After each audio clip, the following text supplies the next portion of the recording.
esté inclinado hacia medial y hacia adelante.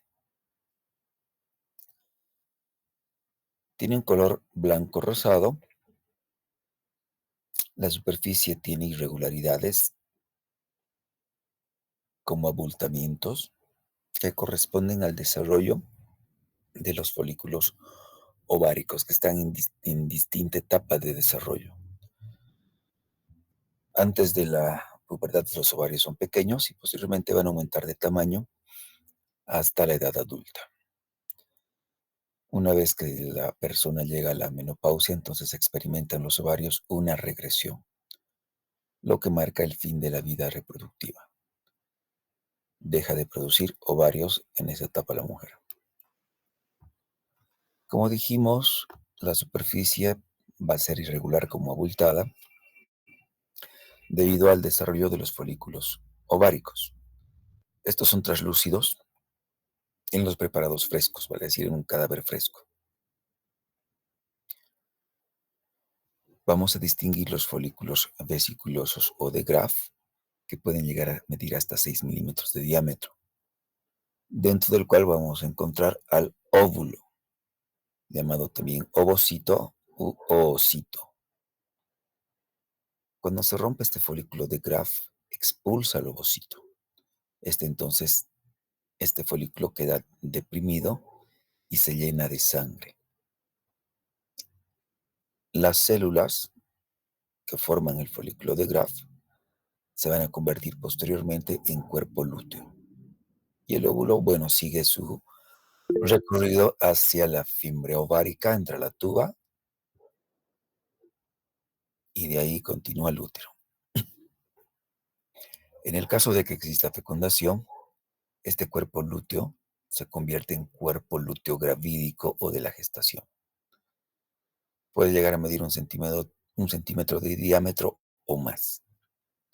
Y es el que se encarga de garantizar la gestación. Va a producir progesterona hasta aproximadamente el tercer mes de gestación. Si no hay fecundación, entonces este cuerpo lúteo se va a atrofiar y va a formar un tejido fibroso cicatrizal. Y estas células se convierten en el cuerpo albicante o cuerpo albicans. Por lo regular, en un ciclo normal, cada folículo tarda en madurar 28 días. El ovario externamente está rodeado por un epitelio germinativo, que es el celoma ovárico. Dentro de las anomalías podemos encontrar ovarios accesorios. Se pueden ubicar los ovarios en el labio mayor o en el canal inguinal. Se podría descender como un testículo y atravesar el canal inguinal y quedarse en el canal inguinal, o inclusive descender y quedar en un labio mayor. Los ovarios tienen dos tipos de secreciones, una secreción interna y una secreción externa. La interna es endocrina. Gracias a la secreción de estrógenos es que se asegura la aparición de los caracteres sexuales femeninos secundarios. Y ya durante el periodo fértil de la mujer vienen y se dan por sucesión más o menos regular, dependiendo de cada persona, los periodos menstruales. Asimismo, esta descarga hormonal garantiza la anidación del huevo fecundado y al mismo tiempo un desarrollo normal del embarazo.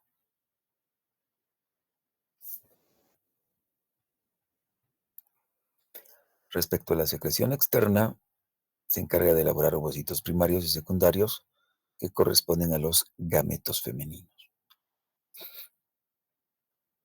Un ovocito secundario se forma a partir de los folículos ováricos maduros o de Graft.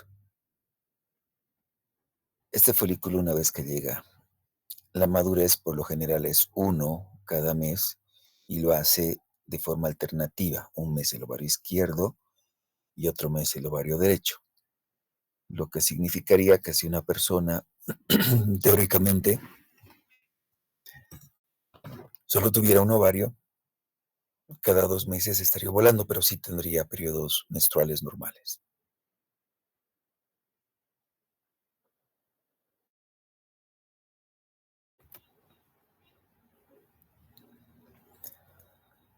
Bien, el ovocito secundario es el que se libera durante la ovulación. Cuando se rompe el folículo de Graf, libera un ovocito secundario. Este es dirigido o se dirige al vacío, pero es captado por las fimbrias del infundíbulo de la trompa de Falopio, que es la parte más amplia y que se comunica con la cavidad abdominal. Entonces, como una especie de barrido, guía este ovocito secundario para que se introduzca dentro del infundíbulo de la trompa. Y eso lo hace a través del orificio abdominal de la trompa de Falopio. Juega un papel importante en este proceso la fimbria ovárica que mencionamos. De todas las fimbrias de la tuba, de este infundíbulo de la trompa de Falopio, la más larga y que se conecta con el ovario se llama fimbria ovárica. Entonces, ¿qué pasaría si este ovocito no entra dentro del infundíbulo de la trompa a través del orificio abdominal de la trompa? Si este es fecundado y no ingresa, ocurre un embarazo ectópico fuera del aparato reproductor femenino. Sería un embarazo abdominal. Y una vez que se rompe y se expulsa el líquido en el interior del folículo de Graf, se forma el ovocito secundario que está rodeada por las células de la granulosa del folículo. Al mismo tiempo, el resto de la célula y se convierte en estas células de la granulosa del folículo que rodea el ovocito en corona radiada. Y las que se quedan dentro del folículo, entonces aumentan de volumen y se convierten en cuerpo amarillo o cuerpo lúteo.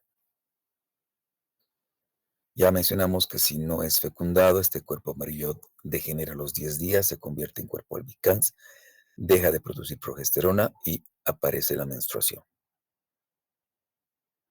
Entonces, algunos autores mencionan que este cuerpo amarillo va a formar el cuerpo amarillo menstrual, que también se denomina cuerpo lúteo.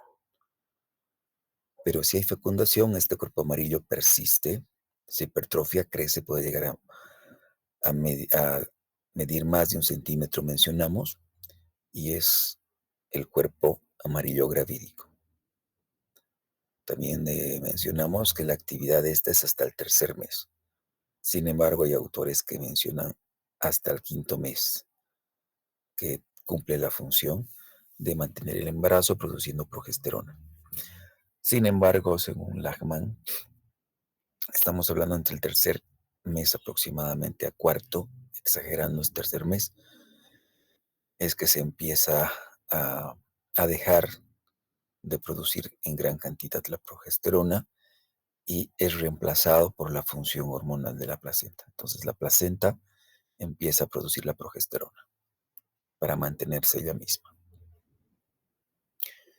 Como medios de fijación tenemos 4 ligamentos, uno en la pared lumbopelviana que lo fija el aparato reproductor a la parte posterior de la cavidad pélvica y los otros 3 van directamente a los órganos genitales internos.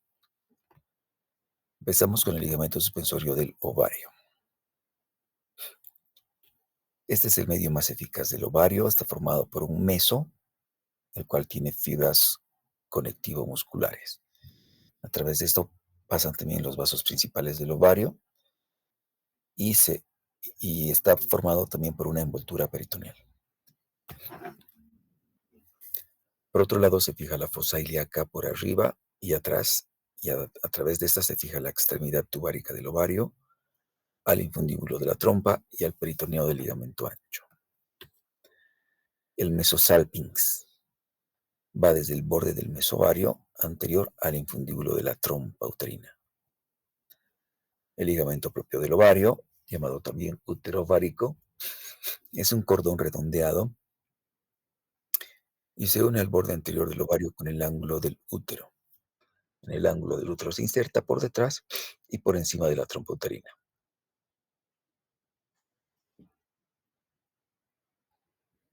El mesovario es parte del peritoneo posterior del ligamento ancho y a través de este se va a unir al ovario. Este peritoneo se detiene alrededor del hilo del ovario, que es la porción anterior por donde ingresan vasos sanguíneos y nervios al ovario. Entonces ahí se interrumpe bruscamente y entra en contacto con el epitelio ovárico o el celoma ovárico. Sigue lo que se denomina línea de Farrell-Waldeyer. Esta disposición hace que el ovario se convierta en un órgano intraperitoneal. Por lo tanto, no está tapizado o revestido por peritoneo. Por lo tanto, podemos decir que está desperitonizado. No tiene peritoneo y está en contacto con los órganos intraabdominales que sí están tapizados o revestidos por peritoneo. El peritoneo tiene dos hojas, una visceral y una parietal. La visceral envuelve la víscera y la parietal recubre las paredes. Si ustedes están dentro de un cuarto, imagínense que toda la pared, la pintura de la pared del techo, el revestimiento del suelo, ese es el peritoneo parietal. Y ustedes serían los órganos y la ropa que los abriga correspondería al peritoneo visceral.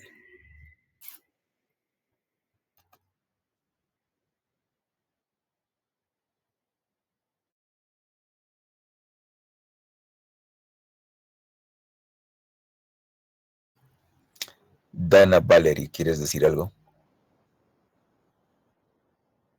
Perdón, doctor, ¿qué era el epitelio parietal, por favor? Peritoneo. Bien, si bien esta no es una clase de anatomía humana, vamos a avanzar más adelante sobre el peritoneo.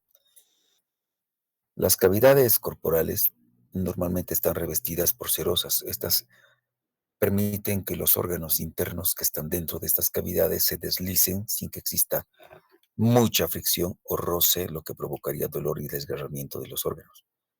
Entonces, para que esto se pueda dar, estas serosas normalmente o siempre tienen dos componentes y entre ambas hay una cavidad, un espacio. Entonces, uno de los componentes se llama parietal porque es referido a la pared corporal de la cavidad. Y la otra es visceral porque está en relación con las vísceras, o sea, los órganos internos que están dentro de esa cavidad. ¿Comprenden? Entonces, en la cavidad abdominal, estas serosas se denominan peritoneo. Bueno, no sé si alguna vez ustedes mm, sacrificaron un animal, un pescado, un pez, por ejemplo, no sé, un pollo, un pato, un cerdo. Cuando uno saca las vísceras, toda la pared que queda de esa cavidad internamente está revestida por una especie de membrana cerosa, grasosa, oleosa. Ese es el peritoneo parietal. Y cada órgano, también se han debido dar cuenta que tiene una especie de cera, está recubierto por una especie de cera o grasita. Ese es el peritoneo visceral. Y entre ambas hay un espacio, que es la cavidad peritoneal en el caso de la cavidad abdominal. Lo mismo pasa con el corazón, lo mismo pasa con los pulmones, con las pleuras.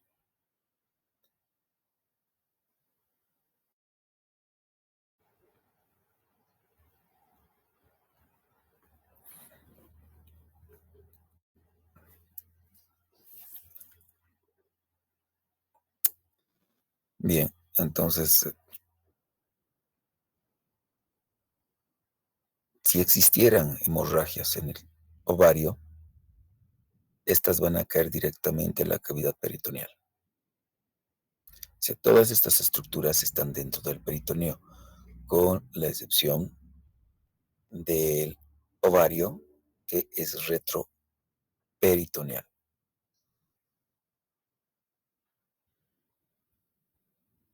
Pero, perdón, es un órgano intraperitoneal, sin embargo, no está revestido por peritoneo, es un caso excepcional.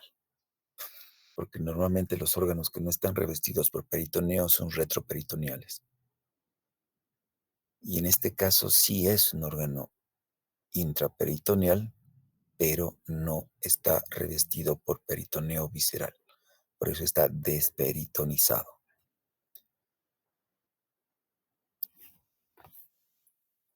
Bien, estos ligamentos que acabamos de mencionar le van a otorgar movilidad al ovario, porque todos convergen al hilio, sin embargo, lo fijan en su posición. Eso quiere decir que si se ponen de cabeza, el ovario no va a caer hacia el diafragma, por ejemplo. O si se ponen de costado, no, se va a mantener en su posición con ligera movilidad.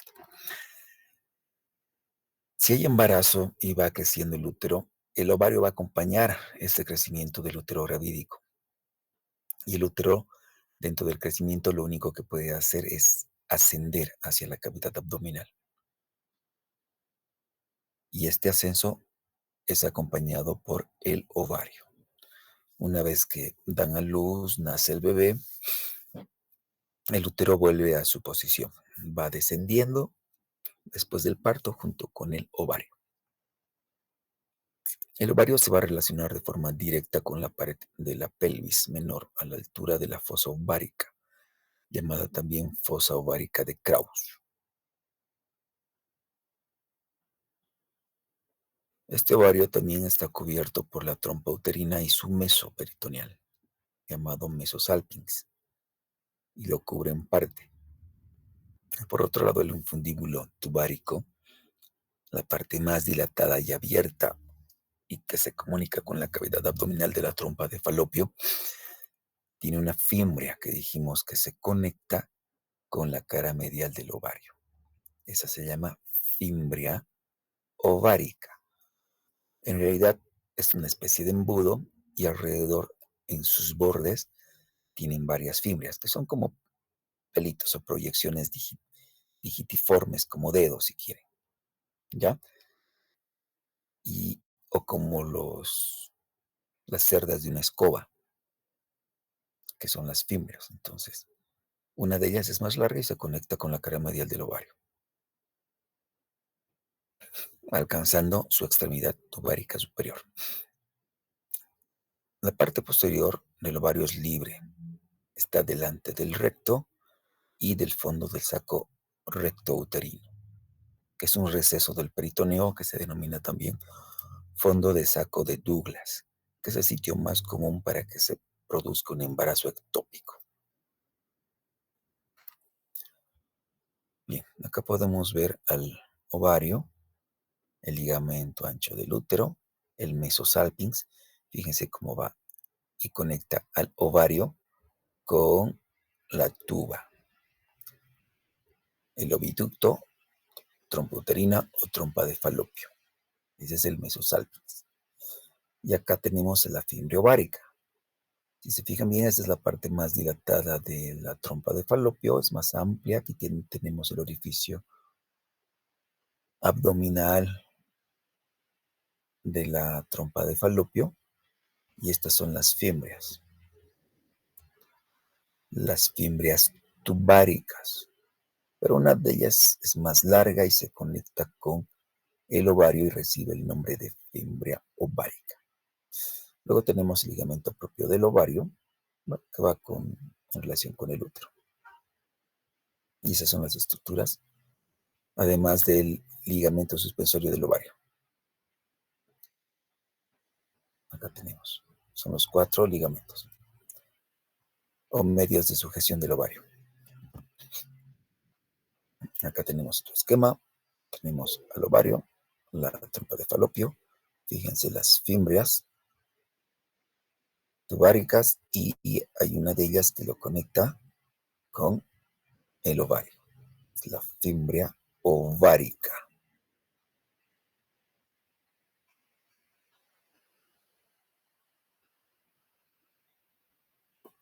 La tuba uterina, oviducto o trompa de Falopio es una estructura par, al igual que los ovarios, son pares.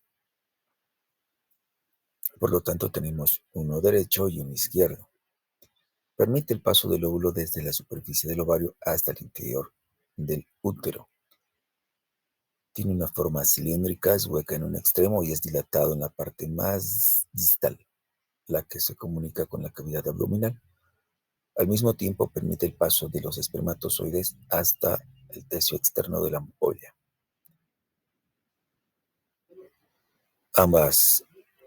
Ambos gametos atraviesan entonces la trompa de Falopio, tanto el óvulo como los espermatozoides.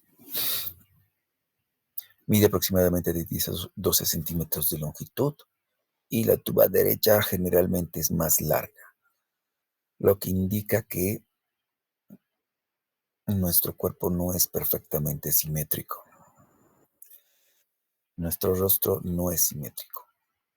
Tenemos una mano más ancha, un pie más grande, más ancho, no me refiero a largo, ¿no? Dentro de la normalidad hay ligeras variaciones tanto del lado derecho como del lado izquierdo del cuerpo. Y no es una excepción las trompas de Falopio. Está formado por la porción uterina o parte uterina, el istmo, la ampolla y el infundíbulo. Tiene 4 porciones entonces la trompa de Falopio. La porción uterina también se llama intramural porque se encuentra en la pared uterina y se abre hacia el útero a través del orificio uterino de la trompa. Recuerden que tenemos el otro orificio, es el abdominal. Luego tenemos al istmo, ocupa el tercio interno de la tuba. Mide de 2 a 3 milímetros de diámetro aproximadamente, que está próximo al útero. Luego tenemos la ampolla, que ocupa la mitad de la extensión de la trompa de Falopio. Los ovocitos secundarios, una vez que ingresan a la trompa de Falopio, normalmente se fecundan en el tercio externo de la ampolla. O sea, los espermatozoides atraviesan la parte intramural, el istmo y la ampolla, y fecundan o alcanzan al ovocito en el tercio externo de la ampolla.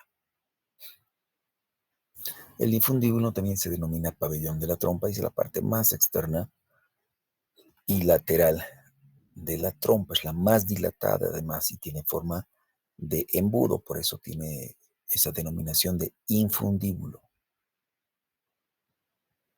porque tiene forma de embudo. Entonces, en los bordes está coronado en su base por unas fimbrias, que ya mencionamos que son las fimbrias tubáricas, de las cuales una de ellas resalta más, que es la fimbria ovárica, que está reforzada por el ligamento infundíbulo ovárico, y es la que se une con el ovario, es como que guía. A través de esta fimbria es la línea guía para que las demás fimbrias lleven al ovocito, que puede ser liberado en cualquier parte de la superficie del ovario, y lo conduce como si fuese un barrido, un arrastre al interior de la trompa de Falopio, a través del orificio abdominal. Nuevamente la representación de las fimbrias, fíjense, la fimbria ovárica, la cual posee un canal longitudinal y se conecta con el ovario. Entonces, una vez que se ovula, todas estas fimbrias cubren al ovario buscando al óvulo, al ovocito secundario, y lo conducen a través de la fimbria ovárica, a través de este canal, y lo van llevando para que ingrese al orificio abdominal de la trompa uterina. Si no se logra eso, cae dentro de la cavidad abdominal. Y si los espermatozoides llegan, porque lo van a esperar en esta región, que es la ampolla, en el tercio externo, pero pueden atravesar el infundíbulo. Lo fecundan y se producen los embarazos ectópicos. Bien, el vértice es un orificio redondeado, que es el orificio abdominal de la tuba o trompa, tiene 2 a 3 milímetros de diámetro. El otro extremo tiene el orificio uterino de la tuba o de la trompa de Falopio. Estructuralmente, estas paredes del útero están formadas por una túnica serosa, que es peritoneo, una túnica subserosa, donde encontramos vasos sanguíneos y nervios, o sea, arterias, venas y nervios. Tenemos la túnica muscular, que está conformada por fibras longitudinales y circulares, y la mucosa tubárica. Esta mucosa tubárica tiene pliegues o arrugas longitudinales, que se denominan pliegues tubáricos, y está tapizada por un epitelio vibrátil que corresponden a los cilios. Estos cilios igual son como pequeñas proyecciones, imagínense igual como cerdas de un cepillo y de una escoba, pero son pequeñitas y son vibrátiles, se van moviendo. Entonces, esto facilita el transporte de los espermatozoides hacia el encuentro con el ovocito y al mismo tiempo facilita el movimiento del ovocito hacia la cavidad uterina. Y una vez que hay fecundación, entonces ya nuestro blastocito empieza a migrar hacia la cavidad abdominal para implantarse ya sea en la pared anterior o en la pared posterior del cuerpo del útero, que es el sitio donde regularmente se produce la anidación. El epóforo y el paróforo son formaciones rudimentarias que están dentro del ligamento ancho del útero. El epóforo está entre la tuba y el ovario, y el paróforo también se encuentra en el ligamento ancho del útero. Estas estructuras rudimentarias corresponden a la involución de las estructuras que durante el desarrollo del aparato reproductor masculino se convertiría en conducto de frente, el epóforo, y en el paradídimo testicular corresponde el paróforo. Ya mencionamos, y vamos a verlo más adelante, que hay ciertas estructuras que en la mujer se van a desarrollar y otras van a involucionar. Y en el varón, esas estructuras que involucionan en la mujer van a desarrollar, y las que desarrollan en la mujer involucionan en el varón. Pero quedan restos, vestigios.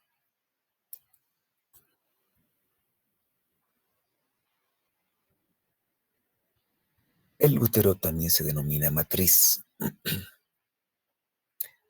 Es un órgano muscular cavitario impar y medial que se encuentra en anteversión y anteflexión. Está inclinado hacia adelante en 90 grados.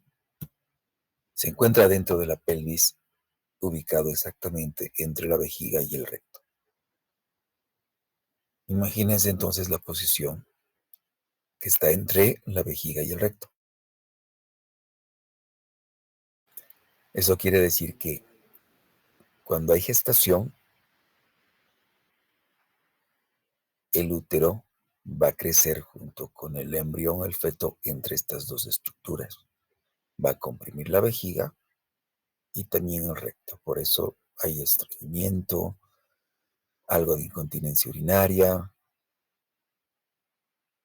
Bien, dentro de las funciones permite el crecimiento y el desarrollo del blastocito hasta el parto. Una de ellas.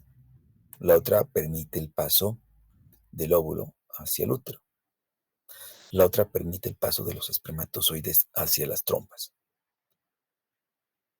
Eso no está en la diapositiva, pero puedo preguntar por si acaso. Y otra función es permite la menstruación cada ciclo. Entonces no solamente permite el crecimiento y el desarrollo del blastocito, da paso al óvulo, ya sea fecundado o no. Si está fecundado es blastocito. Y si no, pues permite el paso del óvulo y este va al exterior y se elimina junto con la menstruación. Pero también permite el paso de los espermatozoides. Sí o sí tienen que atravesar el útero para llegar a la trompa, llegar a la ampolla y en el tercio externo fecundar el óvulo. Tiene una forma piriforme, o sea, forma de una pera, y está aplanado de adelante a atrás o aplanado en sentido antero-posterior. Está formado por un fondo o fundus, que es la parte superior, el cuerpo, que tiene una forma triangular, y el cuello, que es redondeado, estrecho, y está separado de las paredes vaginales por una estructura que se llama fornix de la vagina. De este cuello tiene un extremo externo y tiene una parte superior. El extremo externo se llama así porque está y se introduce en la parte superior de la vagina. Entonces corresponde a la porción vaginal del cuello. Es externo porque está prácticamente dentro de la cavidad vaginal. Por eso se denomina porción vaginal. En el vértice encontramos un orificio, que es el orificio externo del útero, llamado también hocico de Tenca. La parte superior es próxima al cuerpo. Se denomina porción supravaginal y tiene como límite el orificio anatómico interno del útero. Entonces, el cuello del útero tiene dos orificios. El orificio externo del cuello del útero, o que se llama hocico de Tenca también, y el orificio interno del cuello del útero. Adicionalmente a esto tenemos otros dos orificios que corresponden a los orificios uterinos de las trompas. Tiene una cara anterior, una cara posterior, tiene un borde derecho e izquierdo, tiene una cavidad que es pequeña en comparación a el espesor de las paredes del útero o a las dimensiones propias del útero. Y los orificios que ya mencionamos, el orificio tubárico y el canal del cuello del útero, el orificio interno del cuello. Y además que este cuello del útero es un conducto que tiene un orificio externo y se abre dentro de la vagina a través del orificio uterino externo, que por ahí también deben atravesar los espermatozoides.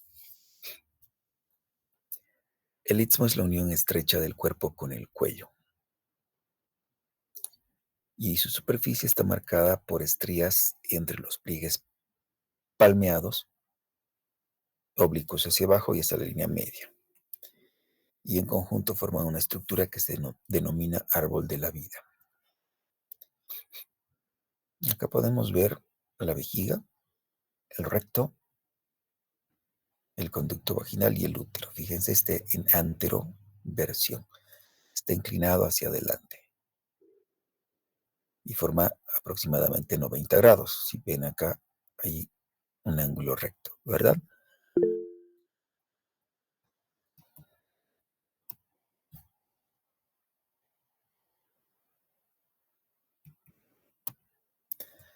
Bueno, acá tenemos un fondo de saco, un receso peritoneal.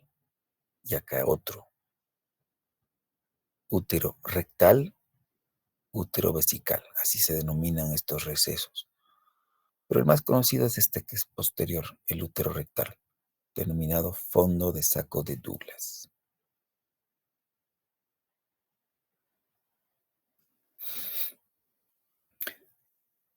El orificio uterino se denomina también, como mencionamos, hocico de Tenca, está limitado por dos labios, uno anterior y posterior.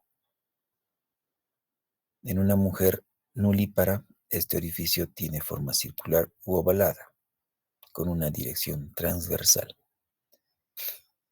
En una mujer multípara,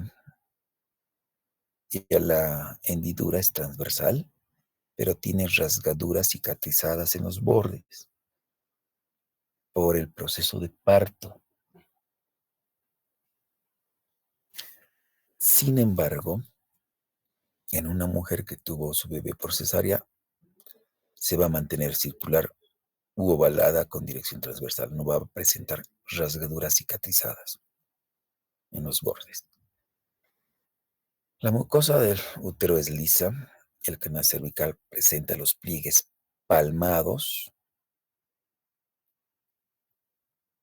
y a este nivel de estos pliegues actúan como un almacenamiento de espermatozoides, o sea, pueden quedarse ahí por varios días, hasta 6 días, inclusive, y podría ser más.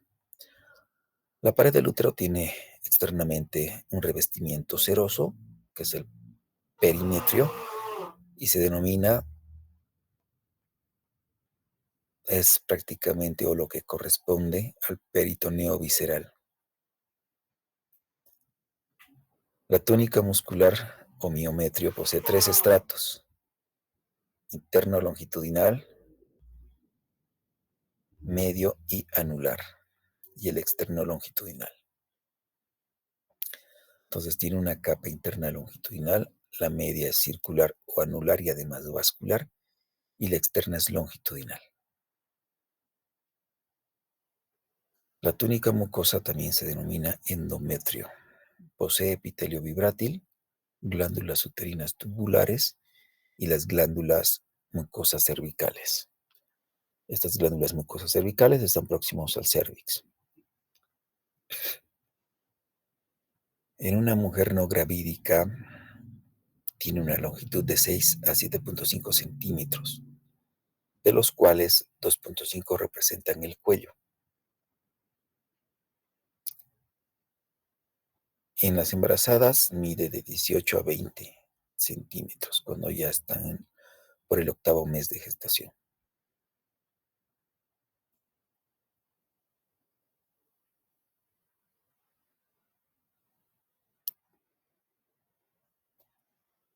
Acá podemos apreciar el útero desde una vista superior, fondo de saco recto uterino de Douglas y el recto vesical. ¿Sí? Es el ligamento redondo del útero, la trompa de Falopio, que está en la trompa de Falopio, con sus fimbrias, y este es el ovario. Fíjense el recto por detrás y la vejiga por delante. Otro esquema, fíjense el istmo, el cuello del útero, es esta estrangulación.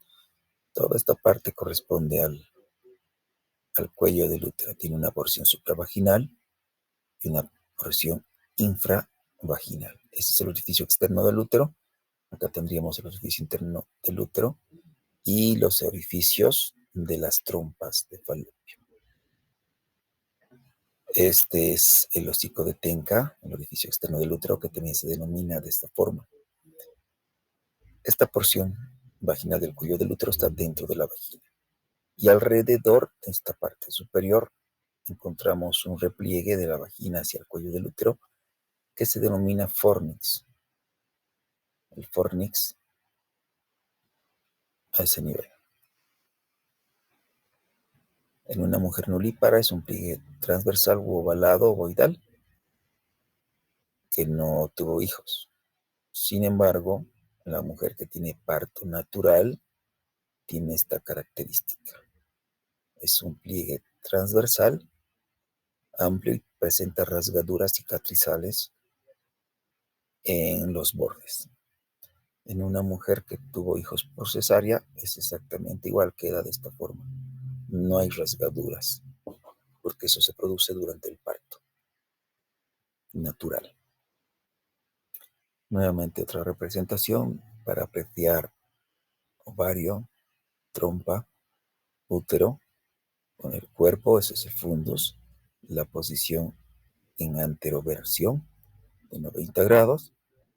Tenemos aquí el cuello que tiene estos pliegues palmeados a este nivel, la porción vaginal, los fornix vaginales, la vagina igual con sus pliegues transversales. Fondo de saco de Douglas, la parte posterior, y útero vesical en la parte anterior. Esta es la vejiga, esta es la sínfisis púbica y acá tenemos el promontorio coxis.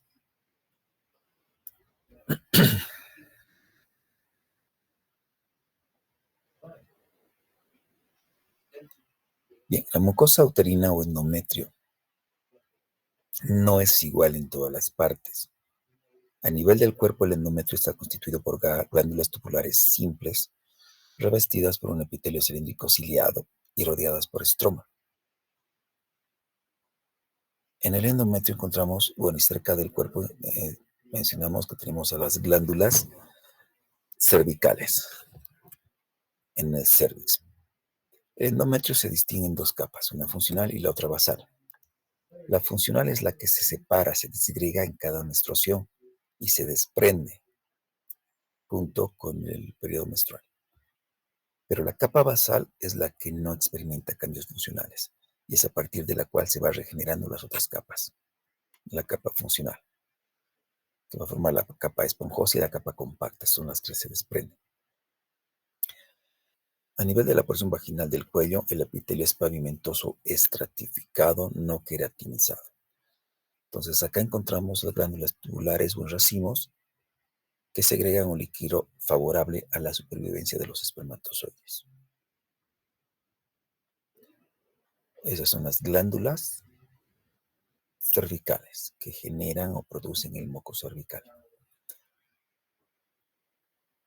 La obliteración de estas glándulas a nivel del cuello puede crear pequeños quistes que se denominan huevos Nabot. La mucosa uterina sufre bastantes modificaciones durante el curso del ciclo menstrual. Se exfolia y sangra al momento de la menstruación. Se desprende entonces la capa funcional.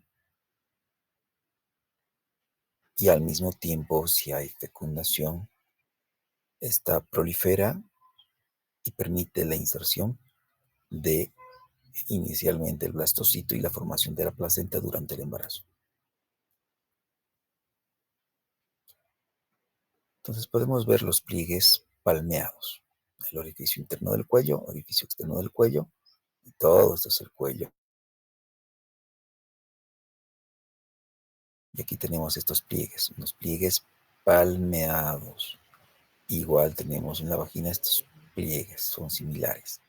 Entonces ahí quedan depositados los espermatozoides, deben atravesar el cuello del útero y luego se dirigen hacia las trompas, atravesando el útero mismo. La parte superior dijimos que se llama fondo o fundus, el cuerpo que es triangular y el cuello que es más o menos cilíndrico. Esos son los fornix vaginales, que están alrededor de todo el hocico de Tenca, alrededor de toda la porción intravaginal del cuello del útero. La capa muscular se denomina miometrio, está formada por musculatura lisa, es gruesa, está formada por 3 estratos que hemos dicho, longitudinales, circulares. Entonces la capa externa está formada por fibras longitudinales, lisas, musculares, y están dispuestas en herradura alrededor del fondo uterino. También podemos encontrar fibras transversales, que se encuentran de un borde del órgano hasta las fibras circulares. La capa media es vascular, también muscular, y tiene fibras que se entrecruzan en todos los sentidos. La mayor parte de ellas, pero son circulares. En la parte más profunda mencionamos que tienen vasos sanguíneos y también fibras longitudinales. La capa interna tiene también fibras longitudinales. Entonces podemos resumir que ya además lo mencionamos en unas diapositivas anteriores, son longitudinales la externa, la interna y la media circular. Sin embargo, se entrelazan. Estas fibras, aparecen fibras oblicuas. Entonces, en algunas partes van a ser oblicuas, particularmente en los cuernos uterinos. Los cuernos uterinos son aquellas regiones donde se insertan las trompas de falopio. Estas fibras musculares están considerablemente distendidas durante el embarazo, se estiran bastante, pero lo interesante de este órgano es que conservan todo su poder contráctil, pese a que aumentan su tamaño más de 10 veces, no pierden esa capacidad contráctil, ya que al momento del parto se contraen con tal fuerza para expulsar al feto. En algunos casos, precisamente en la capa muscular, es donde se forman tumoraciones benignas, que son los leiomiomas. Leiomioma es un tumor del músculo liso. En este caso es un leiomioma uterino o simplemente miomas uterinos. Ahora vamos a hablar de los recesos peritoneales que hemos ido viéndolos en el transcurso de la clase, que son los fondos de saco. Son cavidades dentro de la cavidad peritoneal.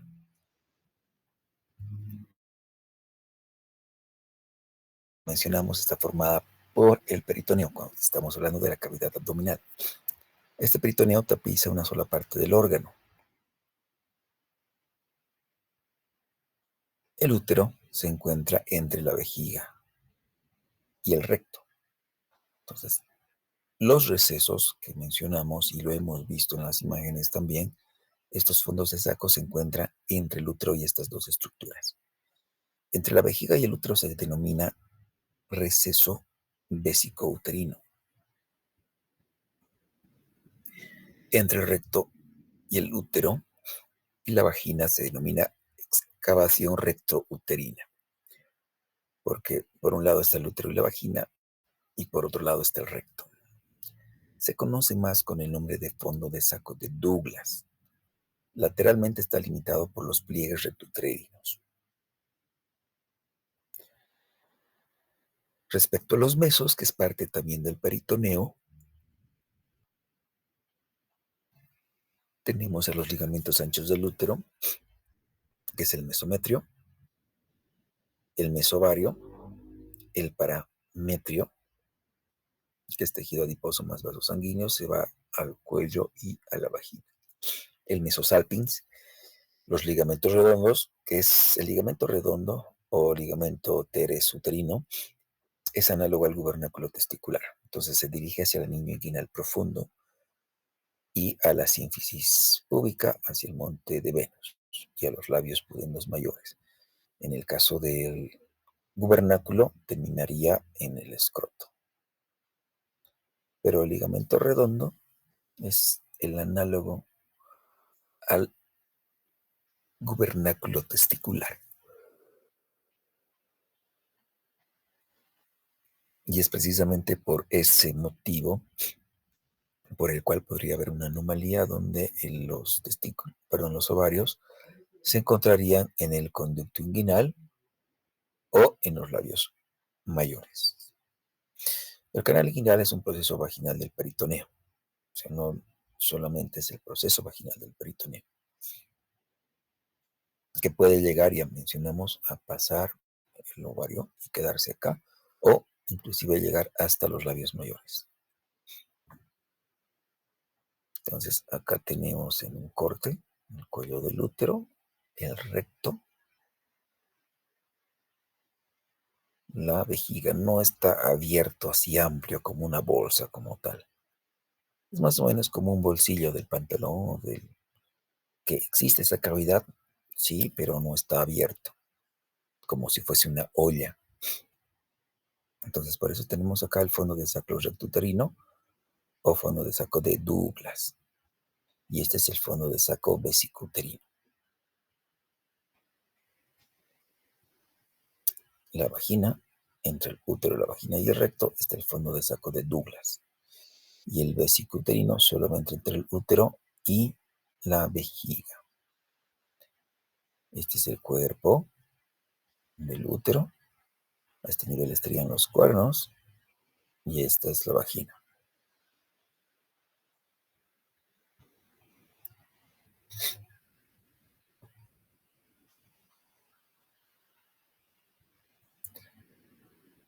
Ahora vamos a hablar de la vagina, que es un conducto musculomembranoso distendible, mide 8 centímetros de longitud, va desde el cuello del útero hasta el orificio vaginal en la vulva. Va a atravesar el diafragma urogenital, está formado por una pared anterior y posterior, las cuales se aplican una con otra. Tampoco es una cavidad, no es un orificio abierto. O sea, están las paredes anterior y posterior adosadas una con la otra. El cuello uterino se introduce por arriba en la cavidad de la vagina y forma un espacio acanalado denominado fornix vaginal que hemos ido viendo. ¿Recuerdan?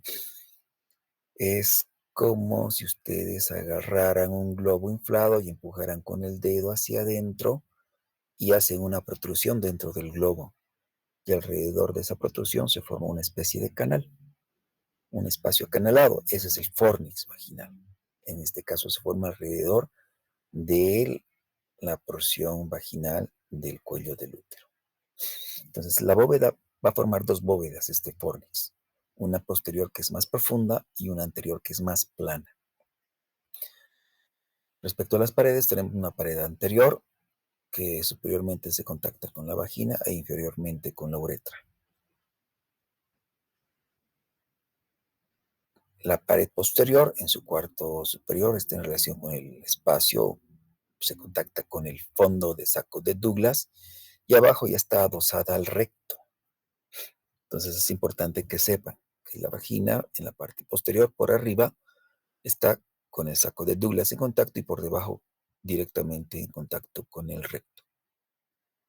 Anteriormente, en su pared anterior, con la vejiga e inferior con la uretra.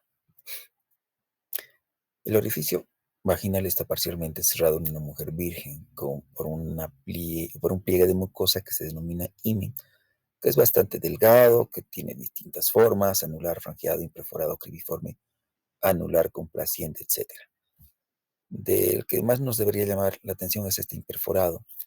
Si es imperforado, entonces cuando la mujer empiece a tener sus ciclos menstruales, no habría por donde drene la sangre, el flujo menstrual. Entonces, uno tendría que hacer una pequeña cirugía, hacer un corte para que permita la salida de la sangre. Bien, en las multíparas solamente hay restos del himen y estos restos se observan como proyecciones digitiformes que se denominan carúnculas, en este caso carúnculas himinales, que son los restos cicatrizales del himen, las carúnculas himenales. Son pequeñas elevaciones redondeadas, unas más alargadas que otras. Pueden parecer pequeños deditos. A este nivel entonces encontramos la parte más estrecha y menos dilatable de la vagina, a nivel del orificio vaginal. El pliegue mucoso disimula un anillo muscular, bulbo vaginal, constrictor cuya contracción puede hacer que el coito sea doloroso, inclusive hasta imposible. A eso se denomina vaginismo inferior, que se contrae con tal fuerza que no se dilata.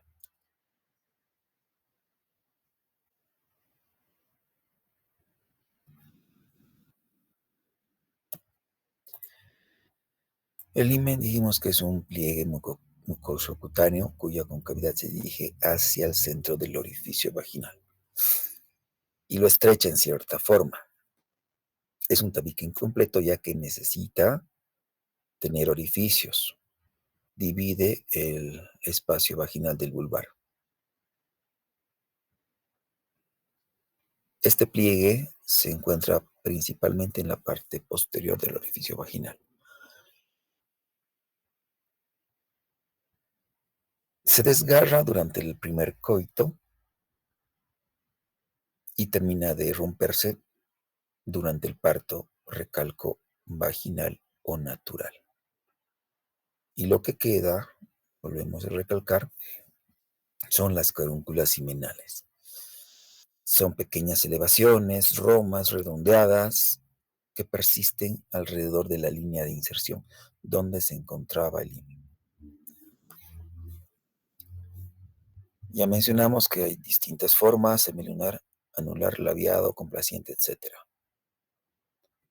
El cribiforme con múltiples orificios y el imperforado. Las capas de las paredes vaginales: tenemos una externa que es tejido conjuntivo denso, la media es muscular lisa, la interna es circular y la externa es longitudinal. De la capa muscular, ¿ya? Una interna, capa muscular circular, y la otra externa longitudinal. La otra capa es la interna, que es mucosa y tiene pliegues transversales, que son las arrugas vaginales. Entonces mencionamos que tenemos unos pliegues transversales en el cuello del útero, los pliegues palmeados, y en la vagina son las arrugas vaginales, que igual son transversales. Estas arrugas vaginales se condensan en la línea media y forman dos rugosidades longitudinales, que se denominan columnas rugosas, y se ubican en la pared anterior y posterior. Hace mayor relieve estas columnas rugosas en la parte inferior y desaparecen hacia la parte superior. Entonces, las columnas rugosas son más prominentes en la parte inferior. Y estas columnas rugosas se forman por la unión de las arrugas vaginales, la condensación a ese nivel. Está formada o tapizado por epitelio pavimento estratificado no queratinizado, carece de glándulas, pero posee folículos linfáticos vaginales. Está levantada en la línea media de su pared anterior por una cresta longitudinal, cuya extremidad anterior constituye, antes del meato urinario, la carina uretral de la vagina o tubérculo vaginal. Esto sí se puede observar.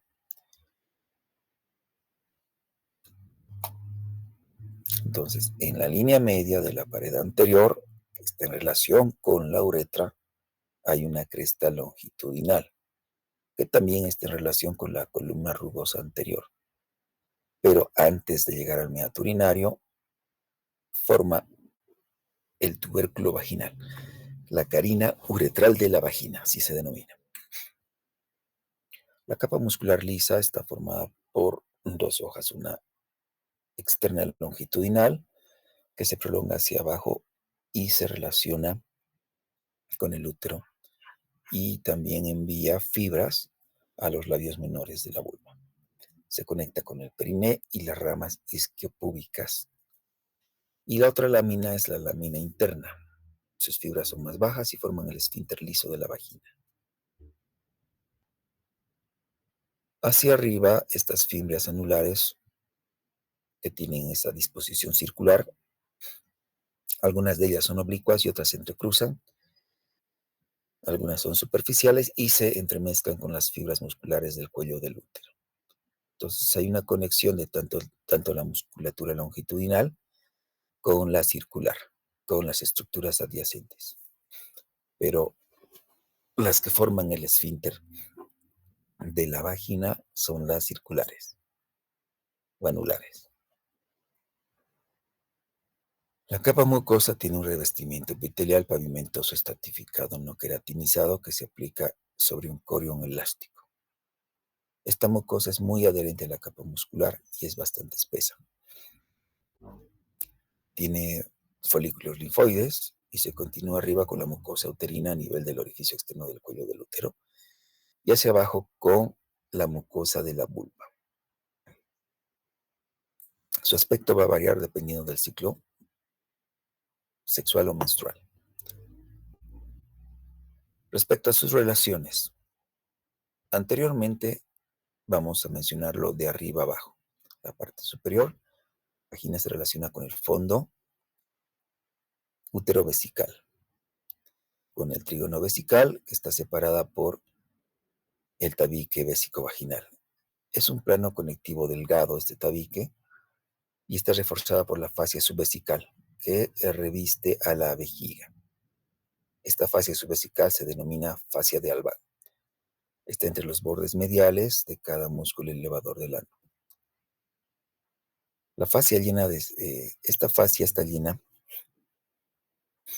un espacio intermuscular retropúbico. O sea, tenemos a la vejiga, tenemos el pubis, por detrás del pubis hay un espacio, ¿de acuerdo? Pubo vesical. Luego tenemos a la vejiga y detrás de la vejiga tenemos al útero. Pero estamos hablando ahorita de ese trígono vesical, de la parte más inferior de la vejiga.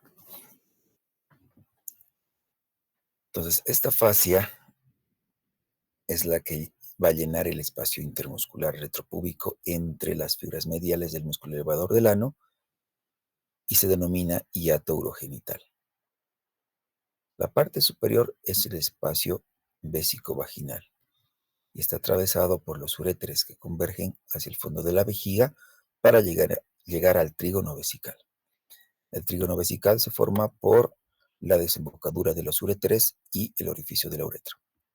Entonces, más abajo, la vagina se va a relacionar con el cuello vesical y luego con la uretra. La uretra prácticamente sigue el eje longitudinal de la vagina, en la cara anterior y termina en la carina traqueal, en un abultamiento, que es la carina traqueal donde se abre el meato urinario externo. Entonces, está rodeada por un esfínter externo extriado, esta uretra, del cual se separa por el tabique uretrovaginal. Entre la uretra y la vagina hay un tabique.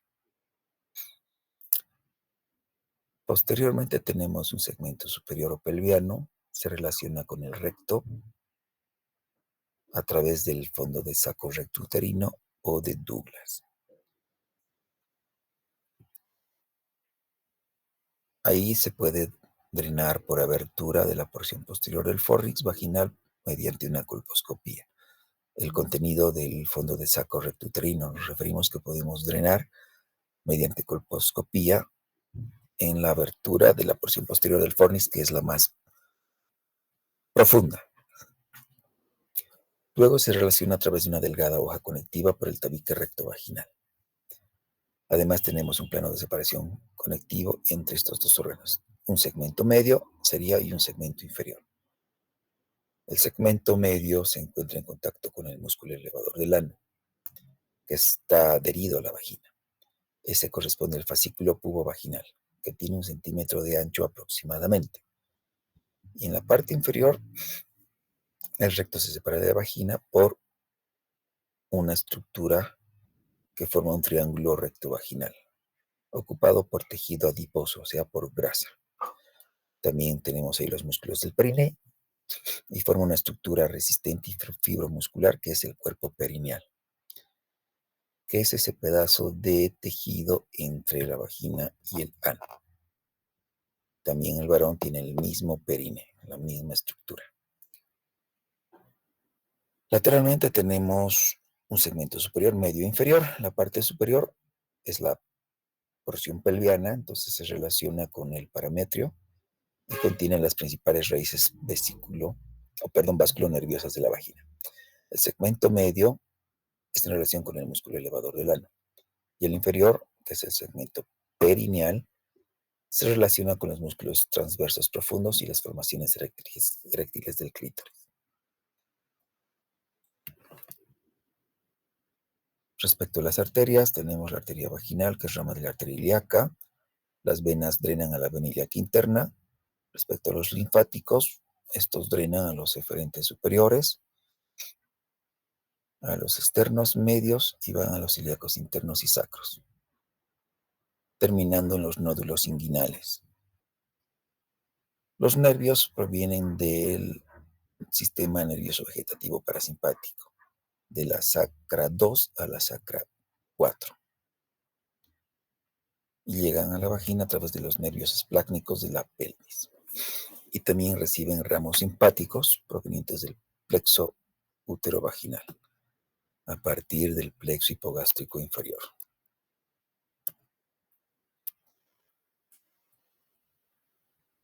Vamos a tomar 5 minutos para que puedan ir a servirse algo o pararse un ratito, por favor.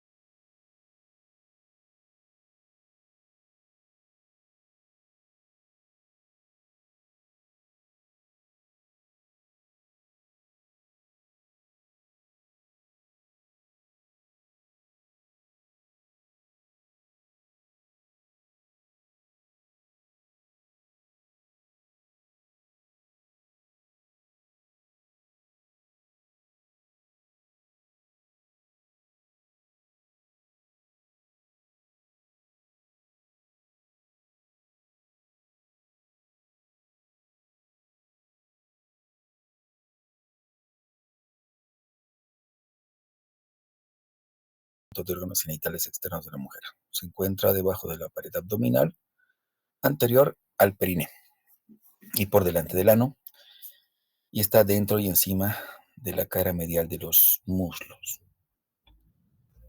Esta estructura, la vulva en general, está formada o coronada en la parte superior y anterior por el monte del pubis, denominado también monte de Venus.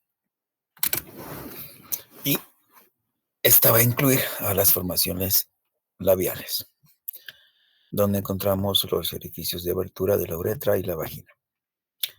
Está conformado también por un aparato eréctil y posee glándulas anexas, en las cuales se encuentran estas glándulas anexas un poco hacia abajo y adelante de toda la estructura vulvar.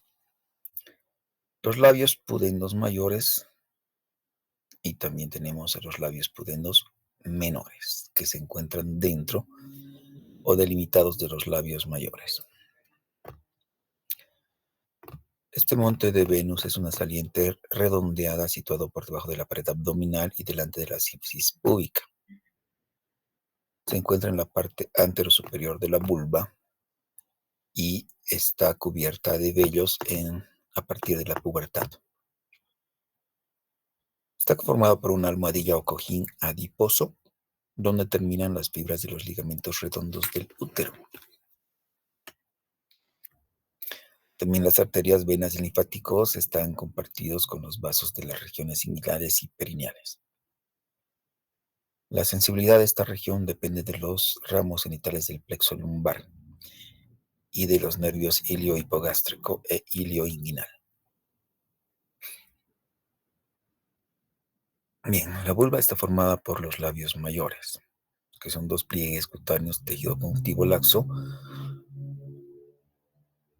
a manera de mallas de grasa. Se unen entre sí por los extremos anterior y posterior a nivel de las comisuras. Entonces, la unión de los labios mayores se denominan comisuras. Tenemos una comisura anterior y una posterior. La posterior es más estrecha, más delgada. La anterior es más amplia y se confunde con el monte de Venus, que ya mencionamos es la prominencia adiposa recubierta de vellos. La cara lateral de los labios mayores está cubierta de pelos y la implantación superior forma un trazo horizontal más o menos de 9 a 10 centímetros por debajo del ombligo. Estamos hablando de los vellos, la implantación superior de los vellos. Por eso tiene una forma piramidal de base en el ombligo y vértice inferior. Y el varón es romboidal, la disposición de los vellos. La cara medial es una piel delgada, rojiza y húmeda. La lateral es la que está cubierta de vellos. La hendidura pudenda es el espacio limitado por los bordes de los labios mayores. Entonces se denomina también hendidura vulvar. Esta hendidura aparece o se puede apreciar cuando se separan entre sí los labios mayores. Contenido de esta hendidura. Encontramos a los labios menores y en la parte anterior de la hendidura encontramos al clítoris, que es prácticamente el sitio donde se unen en la parte anterior los labios menores. Acá tenemos a la vulva, monte de Venus, labios mayores con sus dos comisuras. La posterior es delgada, la anterior es más gruesa. De los labios mayores, la cara lateral está cubierta de pelos y la cara medial es lisa, rojiza y húmeda. Y delimita esta hendidura, que es la hendidura vulvar, donde encontramos a los labios menores y en la parte anterior el clítoris. A ese nivel se van a unir los labios menores. Los labios pudendos menores o labios menores están normalmente ocultos completamente por los labios mayores. Son dos pliegues cutáneos longitudinales de aspecto mucoso. No tienen pelos, tienen glándulas sebáceas, que son las glándulas vestibulares menores. Las caras mediales están en contacto con la otra, entonces se aplican uno al otro. Su extremo anterior termina en dos pedículos de cada labio, o sea, son 4 en total. Tenemos un pedículo lateral y un pedículo medial. El lateral rodea el clítoris y se une con el pedículo lateral del labio menor opuesto y forma el prepucio del clítoris. El pedículo medial se une en ángulo agudo y se inserta debajo de la cabeza del clítoris y forma el frenilio, pero se une con el otro pedículo medial del otro labio menor. Los extremos posteriores se unen por medio de un pequeño pliegue transversal, que es el frenillo de los labios pudendos menores. Eso en la parte posterior. En los labios mayores se llaman comisuras. Y en el labio inferior son frenillos. El vestíbulo vaginal es una hendidura delimitada por los labios menores. No van a confundir con el vestíbulo o hendidura pudenda, que es otro. La pudenda está entre los labios mayores y el vestíbulo vaginal entre los labios menores. Entonces, en este espacio que se forma, o esta hendidura que se forma entre los labios menores, tenemos a la uretra, el orificio uretral, vaginal, los conductos de las glándulas vestibulares mayores o de Bartolini y las glándulas vestibulares menores. Y también los orificios de las glándulas de Skene. Bueno, la uretra tiene un orificio uretral interno que se abre en la vejiga y uno externo que precisamente se abre en el vestíbulo vaginal, por delante de la vagina y por detrás del clítoris. Está a 2 centímetros detrás del clítoris y se halla en la porción central del fondo. Tiene una posición medial y está marcada por una saliente mucosa que dijimos es la carina uretral de la vagina. Esa saliente, esa prominencia. La vagina se encuentra por detrás y abajo de la uretra. Los conductos de las glándulas vestibulares mayores de Bartolini. Estas glándulas son ovaladas, tienen de 10 a 12 milímetros de diámetro y se encuentran a los lados del orificio vaginal. En el surco que se encuentra entre el himen y la raíz de los labios menores. Corresponden a las glándulas vulvouretrales de Cooper.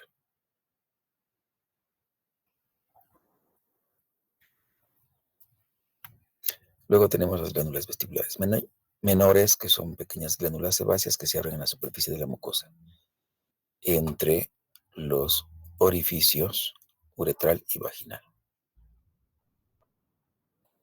Y luego otro grupo de glándulas, que son las glándulas de Skene.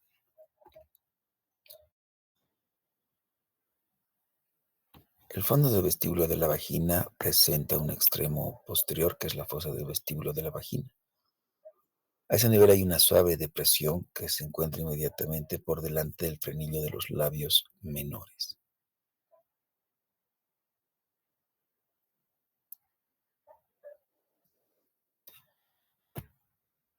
Respecto a los cuerpos eréctiles femeninos, tenemos el bulbo vestibular, que corresponde al cuerpo esponjoso en el varón, pero en la mujer el tejido cavernoso está a nivel del bulbo vestibular, no es esponjoso. Entonces ocupan el borde adherente de los labios mayores, o sea, está en el espesor de los labios mayores y en los menores. No en el espesor de los menores, pero sí en el borde adherente donde se unen los labios mayores y los menores.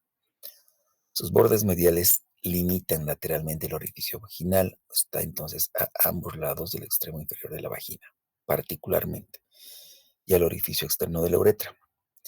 Está dividida en dos partes simétricas por la uretra y la vagina. Cada bulbo está constituido por una rica y espesa red venosa. Tiene una longitud de 3 centímetros aproximadamente y ancho de 1.5 centímetros. El clítoris corresponde al cuerpo cavernoso en el varón. Tiene una cabeza, que es el glande del clítoris, que está delante del cuerpo. También tiene el prepucio, que vimos que está formada por la porción lateral de las ramas de los labios menores. Y también tenemos el frenillo del clítoris, que está formada por la porción medial. Por lo tanto, se continúa con los labios menores. El cuerpo tiene 2 a 3.5 centímetros de longitud y está envuelto por la fascia del clítoris. Se inserta en la sínfisis púbica por el ligamento suspensorio del clítoris. Y en el varón sería el ligamento suspensorio del pene. Y está dividido por un septo incompleto en dos mitades. Este clítoris tiene entonces una cabeza, tiene un cuerpo y tiene los pilares que corresponden a la bifurcación posterior y está formada por dos raíces del cuerpo del clítoris y se insertan en las ramas inferiores del hueso pubis. Y aquí tenemos una representación del bulbo, el orificio vaginal, el bulbo y el clítoris. su glande, el cuerpo y las ramas. Fíjense que las ramas, las raíces son mucho más largas y se inserta prácticamente en los isquiones. Respecto a las glándulas anexas, las glándulas uretrales y las paruretrales o de Skinner. Estas se ubican a cada lado de la uretra. Poseen una porción superior que desemboca en la luz de la uretra y otra inferior que desemboca en dos orificios, una a cada lado y por detrás del orificio externo de la uretra. Las glándulas uretrales y las parauretrales de Skinner. Las glándulas uretrales desembocan en las paredes de la uretra femenina a través de orificios y lagunas en la mucosa. Y la de Skinner se abre a los lados del orificio externo de la uretra. Las glándulas vestibulares mayores o vulvovaginales también se llaman de Bartolino. Tienen el volumen de una almendra, se encuentran a cada lado de la parte posterior y lateral del orificio vaginal. Medialmente están por debajo de la mucosa y lateral y anteriormente se relacionan con el bulbo del vestíbulo. Tienen sus conductos excretores, que son los conductos de las glándulas vestibulares mayores, y se abren en la base de los labios menores, en la línea de inserción con el himen. Estas glándulas se desarrollan en la pubertad y producen un líquido filante que lubrica la mucosa genital. Cuando se inflama, forma una bartolinitis. Y las glándulas vestibulares menores o de Huggier son pequeñas glándulas mucosas del revestimiento del vestíbulo de la vagina. Respecto a la vascularización, tenemos las arterias pudendas internas, que son ramas de la arteria ilíaca interna y se dirigen a las formaciones eréctiles y a las glándulas vestibulares mayores. El clítoris tiene un sistema particular venoso dorsal profundo, similar a la vena dorsal del pene. Esta drena los plexos retropúbicos o de Santorini. Los vasos de la región inguinal forman formaciones cutáneas mucosas en la vulva y estos van a recibir sangre de las arterias pudendas externas, que a su vez son ramas de las arterias femorales. Los linfáticos drenan a los nodos inguinales. Todos. Nervios, igual que prácticamente la micción coito y defecación, está controlado por el sistema parasimpático sacro 2 a sacro 4. Todo es sacro 2 o sacro 4, tanto en el varón como en la mujer. Respecto a la inervación sensitiva, depende del nervio ilioinguinal y los nervios vasomotores acompañan a las arterias que irrigan las formaciones eréctiles y su activación van a producir la ingurgitación de sangre de estas estructuras. Bueno, eso es todo. Nos vemos la siguiente semana en sus respectivas clases prácticas. Les recalco que aquellas personas que no están con sus correos electrónicos institucionales se los va a quitar de la clase. Sí, Reina. Buenos días, doctor. Si podría facilitarnos, por favor, las diapositivas de ahora, porque las que están en el Classroom no tienen algunas diapositivas que usted estaba mostrándonos. Ya van a estudiar las que están en Classroom porque estas diapositivas, bueno, como tengo varias, se abrió una antigua. Sí, pero lo que está en Classroom. Está bien, doctor. Gracias. De nada. Doctor, entonces no tomamos en cuenta, o sea, en el Classroom solamente está hasta lo del clítoris y no hay nada de las glándulas anexas ni nada de eso, entonces eso no lo estudiaríamos, ¿no? Hemos avanzado, claro que entra el examen. El que no entra a teoría, no va a atender, obviamente. O sea, todo lo que se habla en teoría y lo que está en las diapositivas entra en el examen. Hay muchas cosas que les mencioné que no están en las diapositivas, pero van a entrar al examen.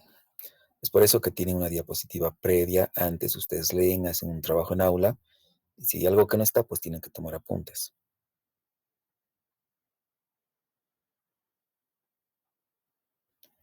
Bueno, ¿hay alguna pregunta más? Recalco, los que no están con sus correos institucionales ya no van a estar en la clase hoy día mismo. Que tengan un buen fin de semana. Nos vemos en la siguiente clase. Hasta luego. Hasta luego, doctor. Luego, Hasta doctor. luego. Hasta luego, doctor. Que estén bien. Hasta luego, doctor. Chao, chao. Hasta luego.